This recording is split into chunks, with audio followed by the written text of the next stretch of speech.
Maayong hapon, Negros. Inian Digicast Negros 10. Ang nagapamuna nga napulot ka mga balita sa isla sa Negros ang amo ni gadulong sa inyo. Up din nyo kami live via Facebook kag sa amon nga YouTube channel. Kag sumubata nyo kami live sa FM station nga 91.1 FMR Bacolod. Kag yari na ang top 10 nga mga balita sa Negros subong adlaw. May tag 45 pesos na kada kilo nga bugas sa merkado sa Bacolod City.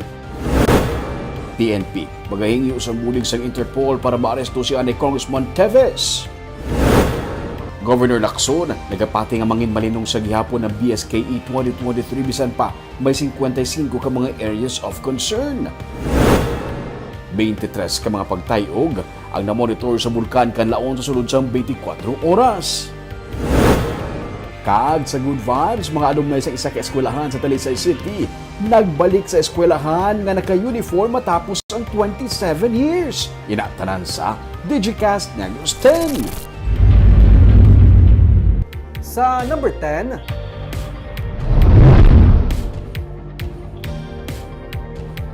wala sang weather disturbance sa sulod sang PAR sa sulod sang 3 ka adlaw. Base sa monitoring sang Weather Bureau sang Pilipinas nga pag-asa, wala sang kun anuman nga weather disturbance sa sulod sang Philippine Area of Responsibility. Ang southwest monsoon o kun ang hangin habagat ang nagaapekto sa northern kag central Luzon.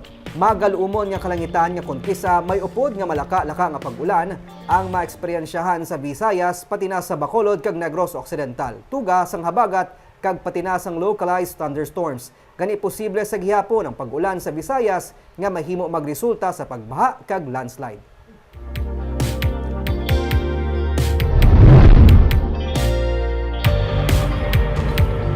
Sa number 9, may 23 ka mga pagtayog na monitor sa bulkan kanlaon sulod sa 24 oras. Kung kahapon may 36 ka mga pagtayog na monitor ang FIVOC sa bulkan kanlaon subong may 23 na lang sa sulod sa 24 oras.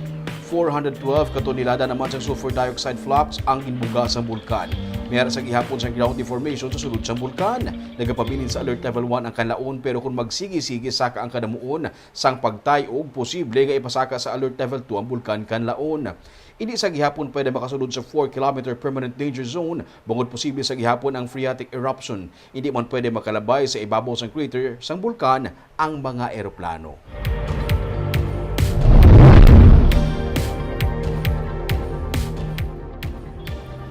Sa number 8, 168 million pesos nga pondo ang ginaduso sang katapos ang konseho para sa drainage construction project agud mapahagan-hagan ang epekto sang baha sa syudad. Ang plano nga pag-construct sang floodgate kag pagbakal sang equipment kasubong sang dredger kag pumping equipment kabahin sa mga tikang sang Bacolod City Local Government Unit agud masolusyonan ang problema sa baha kada magbunok ang ulan. Sa pagsinapol sang katapos ang task force baha, ginduso man ni Councilor Vladimir Gonzales ang pagtalana sang 168 million pesos nga manggikan sa loan agud magamit sa drainage construction sa mga flood-prone areas kasubong sang barangay Banago kag Sumag. Natalana man nga magasapol ang katapos ang Committee on Ways and Means upod sa City Engineer's Office agud mapatpat ang plano para sa drainage construction project. Nag-allocate kita 168 million from the loan to identify ang mga drainage problematic area. So by tomorrow, I'll be having a meeting with City Engineer's Office, kayong assign naman mo ni Mayor to help identify, make sure na that project will solve the problem. Sa number 7,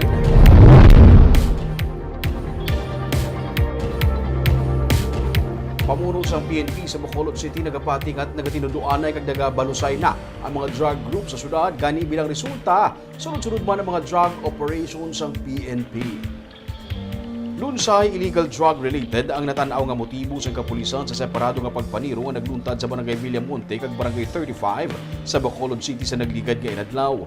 Sunod sa kay Bacolod City Police Office Director Police Colonel Noel Alinio, may mga persons of interest na sila nga natumod sa mga pagpaniro kag sa sa ilang pagpangusisa may kaangtanan sa drug group ang mga responsable sa pagpaniro. Nagapati si Alinio nga nagatinudluan kag nagabalusay na ang katapos ang drug group resulta sa ilang masupog nga anti-illegal drug operation sa syudad. Sa records ng BCPO, masobra na sa 45 billion pesos ang balor sa na-recover nga supplies ng illegal nga droga sa kapulisan sa mga anti-illegal drug operation humalin Abril tubtub Setyembre. Nagapasalig man si Alinio nga magapanayo ng ilang hugot nga monitoring kag surveillance operation agud matap ang kaunda drug group nga amo na lamang ang nabilin nga illegal drug group sa syudad. Engage yung mga yun sa illegal drugs. Meron kami mga pangalan. Dalawa. Sabi ko nga sa inyo, do not engage, do not associate din. Huwag nyo samahan yung mga yan. At lahat kayo mapapahamak. Do not use, siyempre, the illegal drugs. Kung papapansin nyo, ang victims, they are using illegal drugs. Yung mga kamag-anak doon, previously arrested namin. Magnanakaw. Kailan niya maganyan?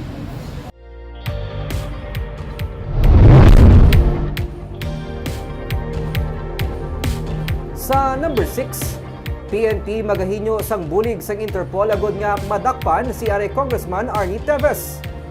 Magapakigangot ang Philippine National Police sa nagkalain-lain nga ahensya pati na sa International Police o Interpol para madakpan si Anay Negros Oriental 3rd District Representative Arnulfo Teves Jr. Suno kay Public Information Office Chief Police Colonel Jean Fajardo, ang ini nga mangintikang sang PNP kasunod sang pagpagwa sang warrant of arrest sang Manila Regional Trial Court bato kay Teves kag sa 12 kay iban pa bangod sa kaso nga murder, frustrated kag attempted murder may angot sa kamatayon ni Negros Oriental Governor Ruel Digamo. Aminado si Fajardo nga dako nga hangkat sa ila sa karon kun wala sang extradition treaty sa pungsod nga ginatinaran sang anay mamalidha. Sa karon nagapatigay naman sang monitoring ang PNP sa ginahamtangan ni Teves. Ginpasiguro sang PNP nga sa tion nga makabalik sa pungsod si Teves, gilayon nila iserbe ang warrant of arrest batok sa iya. Una na nga ginpahayag ni Justice Secretary Jesus Crispin Remulla nga posible nga yara sa Southeast Asian countries lamang nagapanago si Teves kaangay sang Timor-Leste, Cambodia kag Thailand.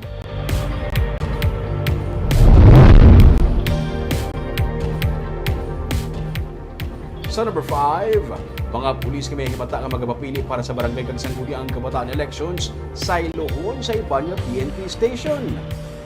Agud bapunan ang kakulang sa police personnel i-deploy man sa pamunuan sa Negros Occidental Police Provincial Office ang mga junior police investigators pati na ang mga anti-drug operatives agud magbulig bantay sa pagpasiguro sa mataway kag magbarangay kag sangguniang kabataan elections. Sunod sa kay NOCPO Director Police Colonel Leo Pamitan, ilaman temporaryo nga i-transfer ang mga police personnel nga may mga himata nga nagakandidato sa lugar kung diin sila na destino. Samtang, wala pa sa may na-identify nga private armed group ang kapulisan pero mayara sila sang ginamonitor nga mangin potential armed group sa probinsya.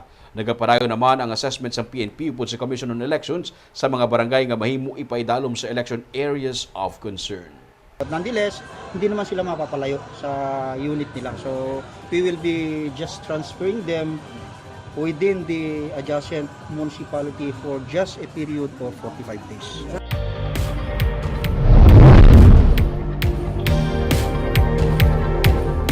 Sa number 4, construction sang housing village sa Barangay Vista Alegre ang yara na sa 50%. Mga benepisyaryo ginapaandaman nga hindi pwede parentahan o kung ibaligya ang i-award sa ila nga ilistaran. Masobra na sa 50% ang construction sang ginatukod nga Yuhum Village Housing Project sa Barangay Vista Alegre. Suno kay Mayor Albi Binitas, mahimo sa Oktubre matapos na ang 200 housing units nga gintalana para sa mga informal settler families. Kaina, ginpangunahan man sa Committee on Urban Poor, Housing and Resettlement ang orientation para sa mga applicants kag beneficiaries sang housing program. Suno kay Councilor Vladimir Gonzales, suguran man sa Badason nga binulan ang construction sang Yuhum Village Housing Project sa Barangay Banago kag Estefania. Mayara sang gintalana nga 500 pesos reservation fee ang developer kag padayon ng pagbaton sang task force pabahay sa mga applications para sa pabahay program. Nagapahanumdum naman si City Administrator Attorney Pacifico Magari III sa mga ISF beneficiaries nga ginadumilian ang pagparenta kag pagbaligya sa mga housing units. Nagabuhos na sila sa 4th floor. Tasig na. Oo, sa 4th floor. So, tapos gasugod na sila sa interior walls na partition. So, more na siguro aram na sila sa mga 50%. And we're looking at October nga matapos na eh. Well, ginabangkot ko man sila, daw confident man sila nga matapos na by October. may pa ang guidelines nagkakwano pero nang ara na siya dapat sa contract. That is one of the objectives kay karon it will defeat the purpose ng housing tapon ginapa ipalis out naman lang or i-assign na naman sila.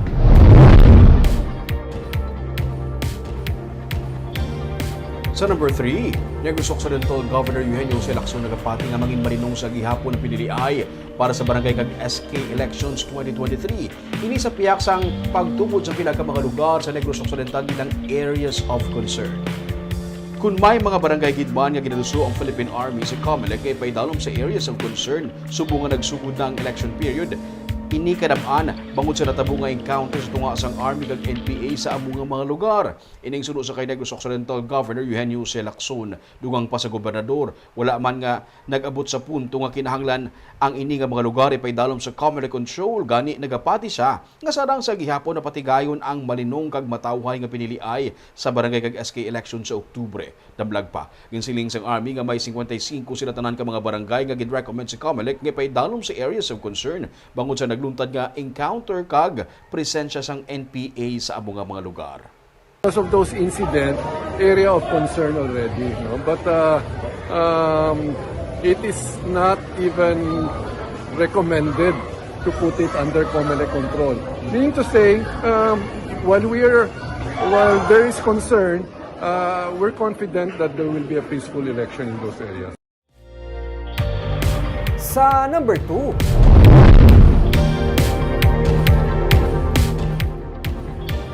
Negros Occidental handa nga mag-assist sa DTI para mapatuman ang price ceiling sa bugas sa mga merkado. Kung kinahanglan sa Department of Trade and Industries ang assistance para mapatuman ang 41 to 45 pesos nga price ceiling sa bugas, handa ang Negros Occidental nga magbulig sa ila. Ini ang suno kay Governor Eugenio C. Lacson. Bukod nga ang mando nga price ceiling sa bugas na base sa executive orders ng presidente nga yara sa DTI ang pagpatuman sini. Handa ang probinsya suno kay Lacson nga magbulig sa pag-monitor kung bala ginasunod ini. Base sa EO, ang regular milled rice ang dapat yara lang sa 41 pesos ang kilo, kag ang well-milled rice ang dapat yara lang sa 45 pesos ang kada kilo. Pero sa sulod sang pila na kaadlaw, nagalabot na sa mas sobra 50 pesos ang kada kilo sang bugas sa merkado. Suno sa retailers, ang sa level sang traders dapat ginapatuman ang price ceiling, kag hindi sa mga retailers nga magamay lang nga mga negosyante. Kag sa numero 1 sa mga balita, subong adlaw.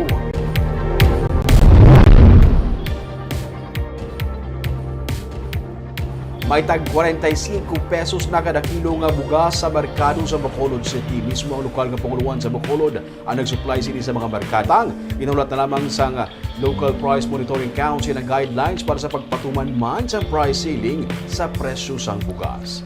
May report si Nico Delfin. Yara sa masobra 48 tubtob 56 pesos ang kada kilo sang bugas sa pila ka mga merkado sa syudad. Pero humalin kahapon, may pila na ka mga rice retailers sa Libertad kag Burgos Public Market ang nagsugod baligya sang tig 45 pesos nga kilo sang bugas.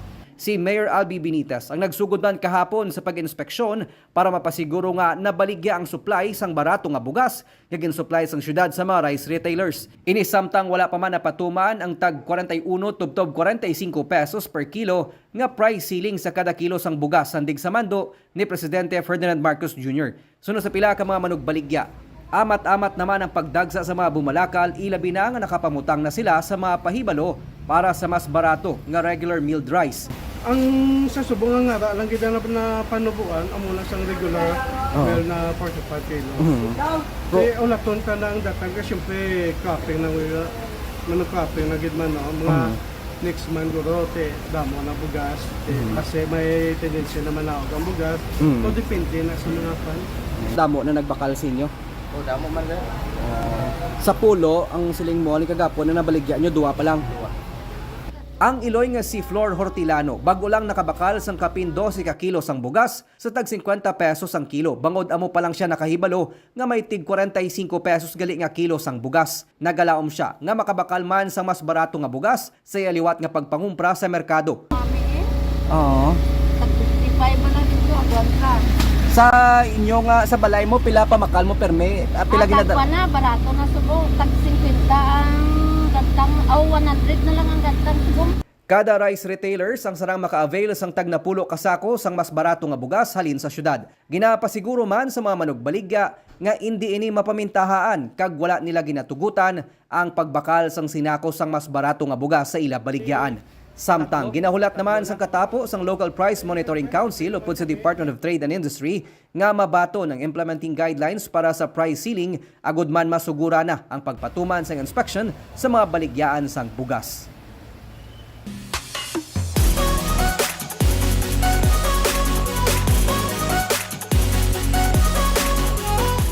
Kag sa good vibes, pensar anay sa mga teachers, may mga estudyante nga nag-trespassing kay may naka-uniforme nga nagsulod sa ilang school campus sang sinila nga Sabado.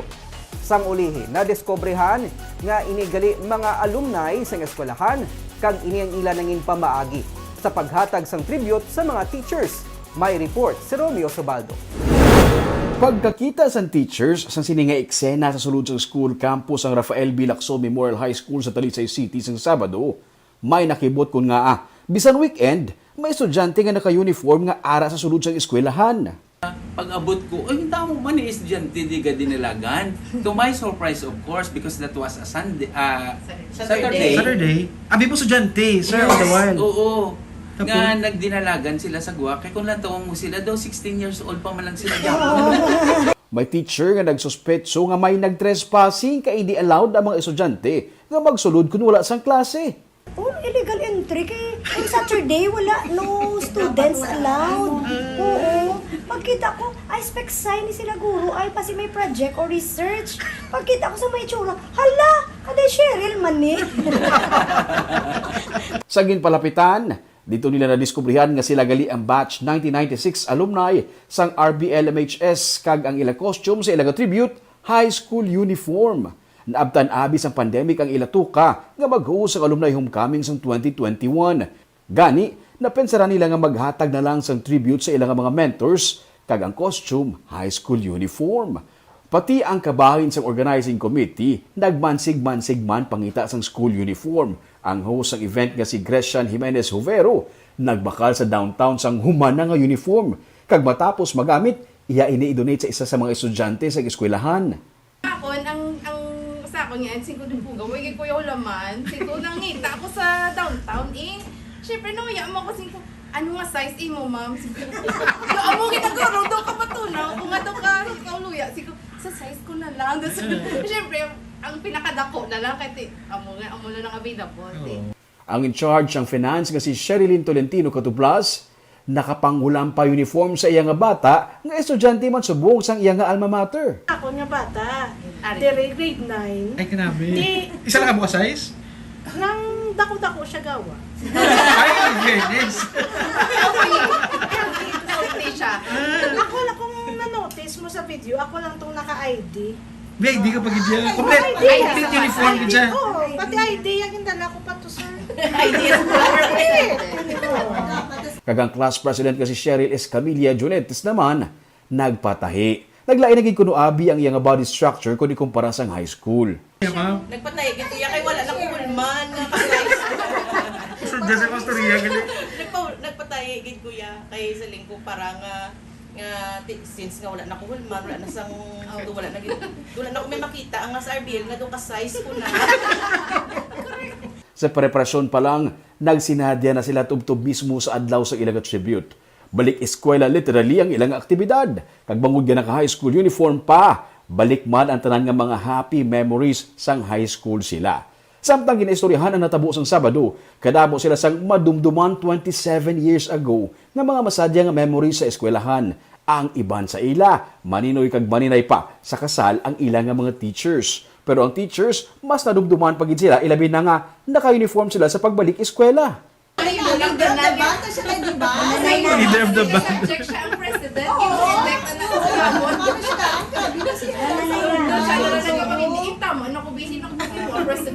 Sulod sa batch 96, ini mangin mabudlay kag mangin masadya ang preparasyon pakadto sa mismo nga event kay tanan united bisan ano pa nga section. Para sa ila, ini ang pinakaimportante sa tanan nga pagtililipon sang mga mag-batchmates.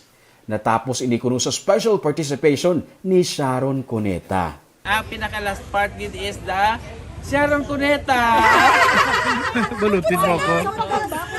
Pinungod, gidya nga pasubran, gidya bilang food, kay parang pagkatapos. Ang iba niya nga, kapamutos mo. Yes, so ready na yan. The organizer provided sang pang Sharon Cuneta. Paghanduraw kag pagdayo the Class 1996 tribute ang title sang ilang nga liwat nga pagtililipon. Nick, bisan 40-something ka na, pero kung nagbalik ka school uniform, wala isang high school, 16 nagyabon ang edad sa mga alumni. Yes, kag na, may gadya istoryahan, no? Mga nagliligad, labi na ako na high school ka naming. So, kag naipag sila ni kay hapos i-organize ko ng event ito kung Tanan United. Kagabay ito mga balita sa Negros Subong Adlaw. Kay man sa panahon karon importante nga may ihibalo ka sa nagakatabo sa imo nga palibot. Pinapat balansa kag eksakto mga impormasyon. Magapadaan kami nga magapangalagad sa mga Negrosanon. Ako si Nico Delfin. Tubtub sa buwas, ako naman si Romeo Subaldo, mayong hapon.